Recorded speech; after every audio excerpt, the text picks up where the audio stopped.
All right, changing gears, Israel and Saudi Arabia relations is also a hot topic in the news recently as talks about normalization are on the table. But one person hasn't sat around on the sidelines and waited for it to happen. He decided to take his purpose into his own hands by establishing the first Chabad house in Riyadh. We're very happy to be joined in studio by Rabbi Yaakov Israel Herzog. Hello, and thank you for joining us. My pleasure.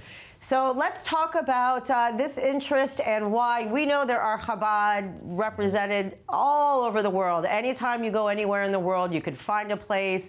I have family that have been in the most random countries and have been able to find a Passover Seder in a third world country. Let's talk about Saudi Arabia and why this is an important mission of you personally. Okay, a few years ago I realized that there are many Jewish expats coming to the kingdom to work. The numbers, just to understand, you have about 75,000 Americans in the kingdom working currently, so about 1% of them are Jewish. With that, you have people from France, UK, South America, so all in all you have over 1,500 Jewish people in the kingdom currently working there on different employment contracts. So when I realized these numbers, after I was introduced to the city of Neom, the whole concept in the beginning, I said, okay, who's taking care of the needs of these people?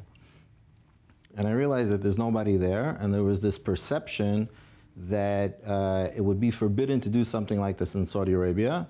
And after I aligned myself with what I want to do and the current situation in Saudi Arabia and Islam in general, I realized that with the Jewish people, they're not going to have a problem of us doing whatever we need to do, if it's praying or having a Passover Seder.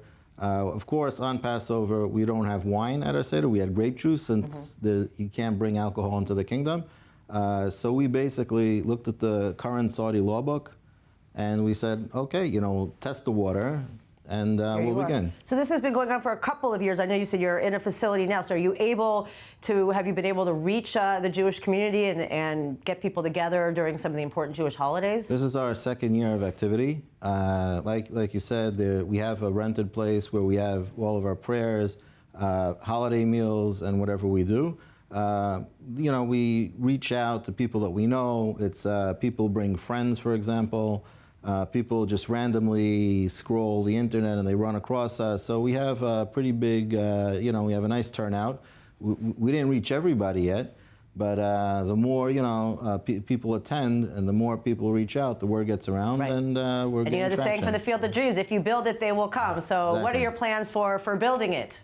Okay, we absolutely want to build a proper center where we'll have a proper mikveh, ritual bath, synagogue, day school for children, and whatever a Jewish person would need in the kingdom to have a fulfilling Jewish life.